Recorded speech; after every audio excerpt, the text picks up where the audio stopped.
नमस्कार, मैं मनीष कुमार अंकुर खबर 24 एक्सप्रेस में आप सभी का स्वागत करता हूँ। इस वक्त मेरे साथ जो शख्सियत आप देख रहे हैं वो सत्यनारायण अग्रवाल जी हैं, जो बालाघाट के नवनिर्वाचित जिलाध्यक्ष हैं।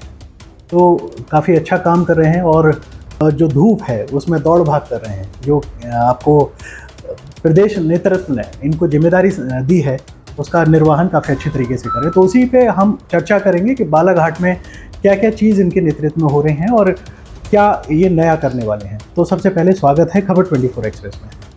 धन्यवाद भाई साहब जी, तो मेरा सबसे पहला सवाल है कि यहाँ पर 6 विधानसभा है और एक आपका लोकसभा है। तो पिछले जो चुनाव हुए थे 6 विधानसभा में 2 विधानसभा आप जीते हैं और 4 विधानसभा जो 3 विधानसभा कांग्रेस के पास गई और एक निर्दलीय के पास। तो इसका जो कारण क्या रहा, क्योंकि लहर तो पूरे प्रदेश में चली, बालाघाट में ऐसा क्या हुआ है जो कांग्रेस भी यहाँ पर हावी हो गई? तो अब आपकी क्या रणनीति रहेगी? पिछले समय हम बालाघाट और परसवाड़ा विधानसभा में हमारे विधायक जीत पाए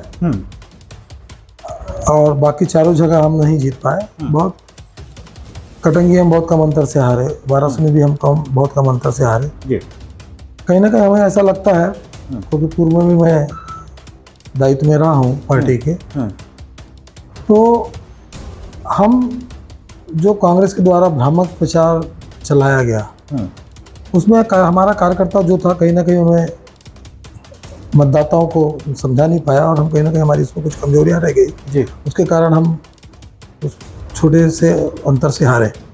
बाकी जगह जहाँ अंतर से हारे वहाँ हमारी डायरेक्ट फाइट थी। तो हमें अब हम जो तैयारी कर रहे हैं, जो हमारा प्रदेश नेतृत्व और राष्ट्रीय नेतृत्व हमें कह रहा है कि हमें हर बूथ पर जीतना है, हमें हर बूथ पर 51% मतदान हमारे पक्ष में चाहिए। उस तैयारी को लेकर हम पूरे जो हमारे 23 मंडल हैं उस 23 मंडलों में कार्यकर्ताओं के साथ हमारी लगातार बैठकें चल रही है और बूथ सशक्तिकरण अभियान को लेकर दूसरा अभियान जो चल रहा है उसमें हम हर बूथ पर एक टीम बना रहे हैं जिसमें हमारी 11 लोगों की टोली रहेगी और हर पेज पर हम काम कर रहे हैं। एक पेज पर पेज प्रमुख बना रहे हैं, साथ में 4 लोगों को और जोड़ रहे हैं। उस 4 लोगों का जोड़ने का मतलब हम उस पेज पर जो रहने वाले लोग हैं उसमें से 4 परिवार को जोड़ रहे हैं। तो 4 परिवार को जोड़ने से हमारे साथ हमारा मानना है कि 7 से 8 परिवार ज़्यादा से ज़्यादा उस पेज पे रहते हैं। तो हम 4 परिवार को अगर हमारे साथ जोड़ पाएंगे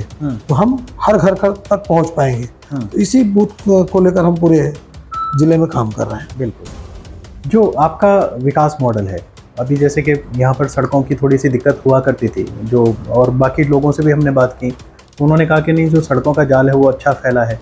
तो आपका क्या मानना है, यहाँ पे क्या क्या विकास हुआ? बालाघाट की बात हम करें तो विकास को लेकर हम बालाघाट में रोडों की बात करें तो मेरा मानना है कि प्रदेश में बालाघाट की रोडें सबसे अच्छी है। हम 6 विधानसभा में हमारा रोडों का जाल पूरा बिछा हुआ है। ऐसा कहीं नहीं है। जहाँ तक प्रधानमंत्री सड़क योजना को अगर हम लेकर चलें तो एक मील का पत्थर साबित हुआ है पूरे देश के लिए कि प्रधानमंत्री सड़क योजना जो है आबादी के हिसाब से, अपने आप आपको बोलने की जरूरत नहीं, आबादी के हिसाब से वहाँ पर रोडों का जाल बिछ जा रहा है, सड़क बन जा रही है। दूसरे विषय भी जैसे बात आती है कि किसानों के लिए बात आए या हर विषय को अगर हम लें तो बालाघाट में धान का उत्पादन ज़्यादा होता है और किसान का जो धान किसान ने जो धान का उत्पादन किया वह धान एक कुंटल धान का सरकार ने खरीदी करी, उसकी पूरी उचित मूल्य उसको मिला।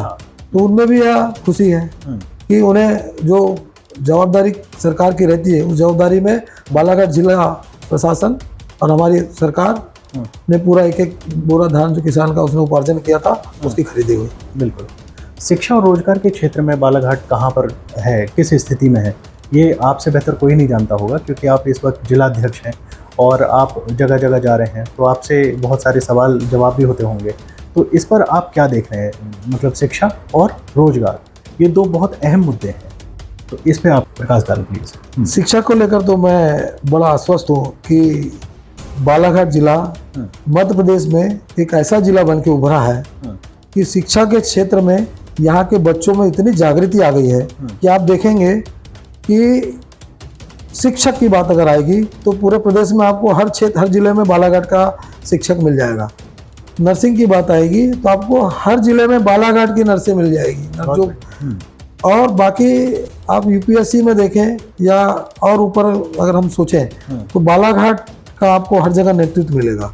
तो शिक्षा में तो बहुत जागृति है और हमारे यहाँ का जो शिक्षा के केंद्र हैं या जो भी पढ़ाई जहाँ हो रही है बच्चों को बहुत अच्छी व्यवस्था उसकी मिल रही है। इसका हम खेलने बात को बिल्कुल मैं बड़ी जवाबदारी से कह सकता हूँ। दूसरी बात आती है खेल की भी बात हम लें तो खेल में भी हम आप देख रहे हैं जिला हर जगह अपना कहीं ना कहीं प्रतिनिधित्व कर रहा है, चाहे वो कराटे ले, हॉकी ले या अन्य खेल ले, तो सब जगह हमारा जिला प्रतिनिधित्व कर रहा है। चलिए बहुत अच्छी बात है। तो इसके अलावा जैसे आप अभी नए जिलाध्यक्ष बने हैं बालाघाट के, अभी लगभग 6 महीने हैं चुनाव होने में, तो इन 6 महीनों में आप क्या ऐसा करने वाले हैं जिससे कि बालाघाट है जनमानस में उसके मन में भाजपा के प्रति और जागरूकता फैले? तो उसके लिए क्या क्या चीज़ कर रहे हैं आप, थोड़ा सा अपना बताएं।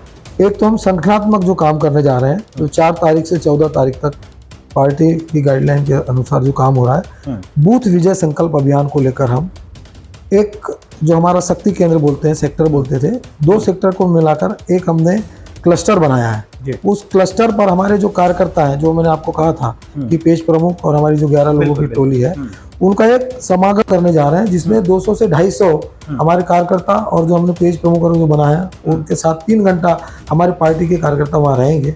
उसमें हमने खेल कूद, उनके साथ बैठक, विचार करना, हमारी पार्टी की जो विकास की रणनीति है, हमें कैसे लोगों के बीच में जाना है, लोगों से कैसे चर्चा करना है, जो जिसको लाभ मिला है उन लाभार्थियों से कैसे चर्चा करना, उनके परिवार में कैसे बैठना, उनसे पार्टी के प्रति हमको मतदान करें, उनसे चर्चा करना, ऐसी हमारी बातें होगी और उन कार्यकर्ता वहाँ से शिक्षित होकर उनके बीच में जाएंगे।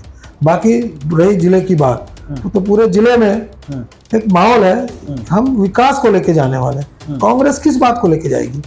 हमने किया है, एक भारतीय जनता पार्टी की नीति और का जो है, हमने, मैं हर मंच से कहता हूँ कि हमने काम किया है जब लोगों के बीच में जा रहे हैं। जो हमारी विकास यात्रा निकली तो उसका भी एक कारण था कि हमने विकास किया जब हम लोगों के बीच में जा पा रहे हैं ना। अगर हम विकास नहीं करते तो लोगों के बीच में जाते कैसे? बिल्कुल, हम पहुंच ही नहीं पाते, उनसे जनचर्चा ही नहीं कर पाते थे।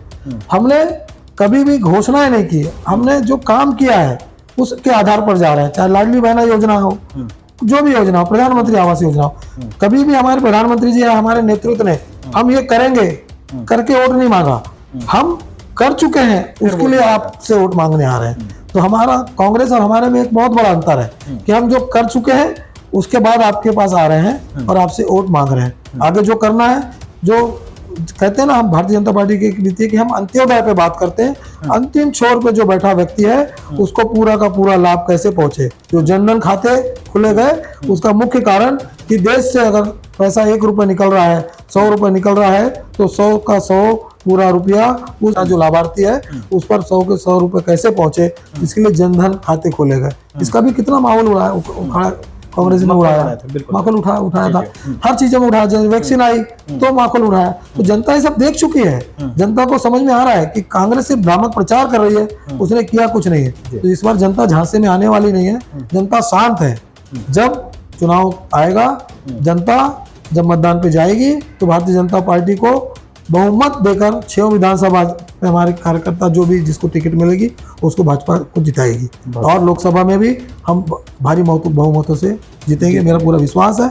और मुझे पार्टी ने जो दायित्व दिया है, मैंने पहले ही कहा था कि मैं 8 से 10 महीने पार्टी का एक पूर्णकालिक कार्यकर्ता के नाते काम करूंगा।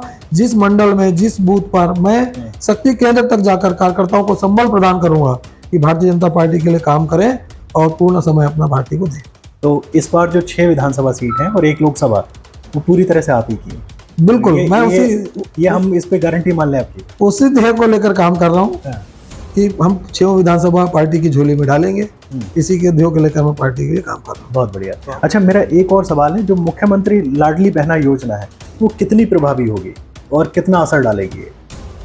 देखिए, मैं प्रशासन को धन्यवाद देना चाहता हूँ बालाघाट में कि लाडली बहना योजना को जो पंजीकरण हो रहे थे, हम उसमें 170% पर हैं आज।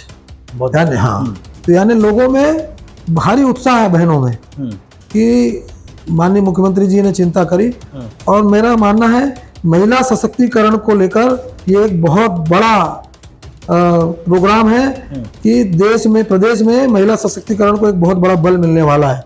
ये जो 1000 रुपये महीना बहनों को मिलने वाला है, बहनों में भारी उत्साह है और मुझे मानना है कि यह एक मील का पत्थर साबित होगा प्रदेश के लिए कि लाडली बहना योजना प्रदेश में जो लागू की गई है, ये भारतीय जनता पार्टी का एक मील का पत्थर साबित होगा। महिलाएं बढ़ चढ़कर हिस्सा लेगी और पार्टी को इसका लाभ मिलेगा। चलिए, इसके लिए बहुत बहुत शुभकामनाएं आपको, और हम अग्रिम शुभकामनाएं अभी से देते हैं कि जो 6 विधानसभा सीट हैं ये भी आप ही के नाम हो और लोकसभा सीट भी आपके नाम हो। फाइट तो अच्छी कर ही रहे हैं, मतलब लोगों से जुड़ रहे हैं, कार्यकर्ताओं से जुड़ रहे हैं, तो बहुत अच्छा लगा बात करके आपसे। धन्यवाद आपका। धन्यवाद आपका सब 24 का। जी, तो मैं मनीष कुमार बालाघाट से खबर 24 एक्सप्रेस के लिए, धन्यवाद।